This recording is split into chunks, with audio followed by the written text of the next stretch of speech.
What's going on, everybody? It's the Bulls Show, aka Aiden, and welcome back to another video. Ladies and gentlemen, today we've got an injury update to provide for you guys ahead of our next game against the Milwaukee Bucks, which will prove to be one of the biggest tests of the Chicago Bulls season. This game right here against the Bucks starts one of the hardest schedules that the Chicago Bulls will have to go through. One of the hardest stretches, I should say, the Chicago Bulls have to go through. And although things might get a little bit better after this tough stretch of basketball, if we can't survive through this stretch, we may as well already call our season over and done with. And many people already believe that it is, but until this stretch actually comes through, you just never know what the Bulls can provide. Can the inconsistency of these Bulls finally turn around, and can we see some consistent performances, or is this team simply just is what it is? Is it just an inconsistent team that can provide good games sometimes, and the rest of them are mediocre to average, that we can maybe scrape through some of these games as well? I'm not too sure, but we got a lot to focus on, and it starts with Milwaukee in my opinion.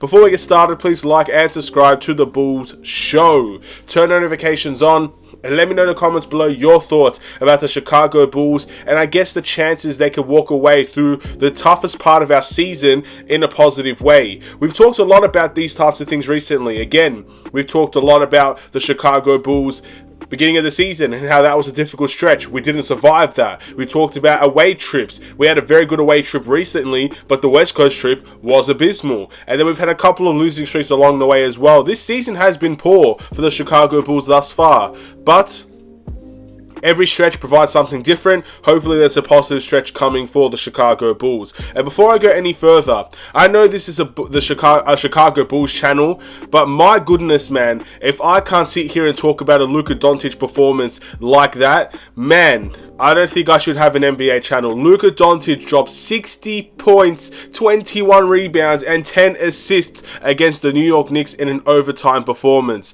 And they barely won. 60 points, and they almost lost that game.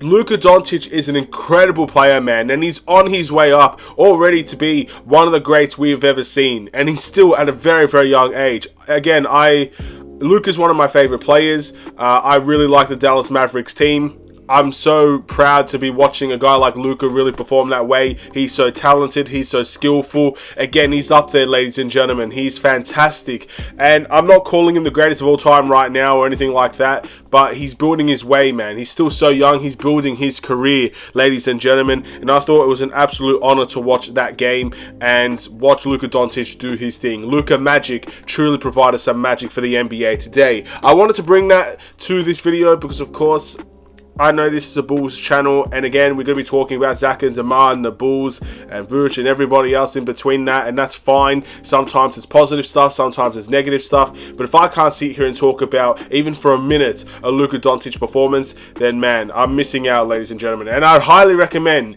if you're a neutral fan, if you're a Bulls fan, it doesn't matter. If you want to see a high-level performance like Luka Doncic, go watch that game against the Knicks. You will not be disappointed with his performance. But let's now go into the injury updates. That's what many people are here to see. Starting off, we've got some positive news. Alex Caruso has been listed as a guy that was out in the last couple of games to questionable in this game against the Milwaukee Bucks. That's obviously huge. I think our defense has taken a huge drop off in the last game against the Rockets, and honestly, it hasn't necessarily been terrifically great. Even in our win streak, I would say our offense has been super solid, but our defense has let us down a little bit in the last couple of games. So seeing Alex Caruso potentially ready to go again is going to be huge for this team. We've got to be prepared that it might not be the best version of Alex Caruso, because not only did he was in concussion protocols, he also had a right shoulder injury as well. So there could be some minor setbacks for Alex Caruso when he is expected to return, but his energy will be hugely missed, and his defensive presence will much be needed for this team as well. So I'm looking forward to seeing Alex Caruso return. But ladies and gentlemen, if I had to take a guess, and this is just my humble opinion, I do not know what's actually going to happen. I don't see Alex Caruso playing this game. Again, for the last game to basically be out with a shoulder injury, he was in concussion protocols of whatnot, and just to all of a sudden be ready for this game. I don't know. It feels like to me it's good. It's too good to be true. And when we need him the most, I kind of feel like the Bulls are gonna be safe with him and kind of take him out and not necessarily play him, which might be the smartest move for the long-term goals of the Chicago Bulls. But there's no secret we're gonna need his defense in this game, and I don't know how much of a chance we actually have to win this game without him. Of course, he's not the best player on this team, but he's a glue guy, and glue guys are always important to a team. So Vooch, DeMar, Zach, and the rest of the boys there, ladies and gentlemen, they're going to have a huge step up on that defensive end with Alex Caruso on the potential miss list for the Chicago Bulls. And the same goes with Javonte Green, who is listed as questionable to play against the Milwaukee Bucks. Now, I actually feel like Javonte Green, if I had to take a guess, will probably play this game. I actually feel a little bit more optimistic with Javonte Green than I do with Alex Caruso. I feel like Alex Caruso, we probably won't see him for maybe this game and potentially even the next game against the Pistons. That's just how I feel. With Javonte, I actually do feel like there could be some game time in there for him and he could potentially be ready to come back. I'm hopeful if that's the case, but the last couple of times I've been optimistic about Javonte Green, he has still been listed as out. But the couple of times that he has been out, it's usually by the start of the game that we really know what's happening with Javonte Green. So I feel like he's really, really close, and one of these games he will be ready to play, and I'll be very happy to see him there, of course. And the last player that will be, I guess, doubtful to play this game is Derrick Jones Jr. Now, obviously, doubtful means 75% chance he will miss this game and 25% chance he will play. 50-50 for questionable as well, if you guys were not aware. And yeah, I guess that's just in the pudding. I just can't see Derrick Jones Jr. playing if he's listed as doubtful.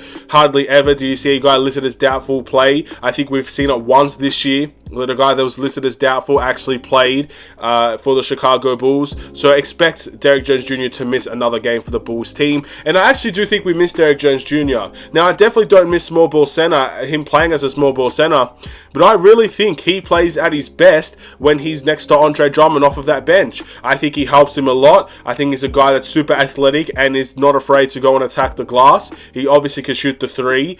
He's really, really solid, and I do think we see the best out of this Bulls team with Andre Drummond and Derrick Jones Jr. coming off of the bench together.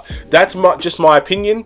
I don't know if there's any stats to back that up, but I guess we'll wait and see when Derrick Jones Jr. returns, where he's going to play. Is he going to take Andre Drummond's minutes, or is he going to play next to Andre Drummond? We'll find all of that out very soon, ladies and gentlemen, once he returns. But I'm going to end this video here. That's the injury update for the Bulls. It's a big game against Milwaukee. It's a tough game against Milwaukee, but it's definitely a winnable game against Milwaukee. We've beaten them once before. We'll see what type of Bulls team shows up in this game. I'm expecting this to be a competitive game. If we're getting blown out of the water, it doesn't really speak much about this Bulls team and how positive these steps that were taken in that win streak. A lot of quotes came out of that win streak saying that the Bulls are finally back. The Bulls are getting closer together. The Bulls are a tight unit, and the Bulls have figured out what they need to figure out to go on a win streak and whatnot. You hear all these quotes. Billy Donovan saying saying the Bulls are getting better. DeMar and Zach praising the Bulls team in those win streaks. If we get blown out against Milwaukee after a loss to the Houston Rockets, who had the worst record in the NBA at the time, then all of those quotes go down the drain, which pretty much for the most part, most of their quotes go down the drain every time they lose a game. So we'll wait and see what will happen. And hopefully we can boost that confidence up and take a huge win against Milwaukee for the second time this season. Thank you for watching. Please like and subscribe if you're new. I'll see you in another Chicago Bulls video. Stay safe, stay healthy, stay tuned for more. Take care and peace.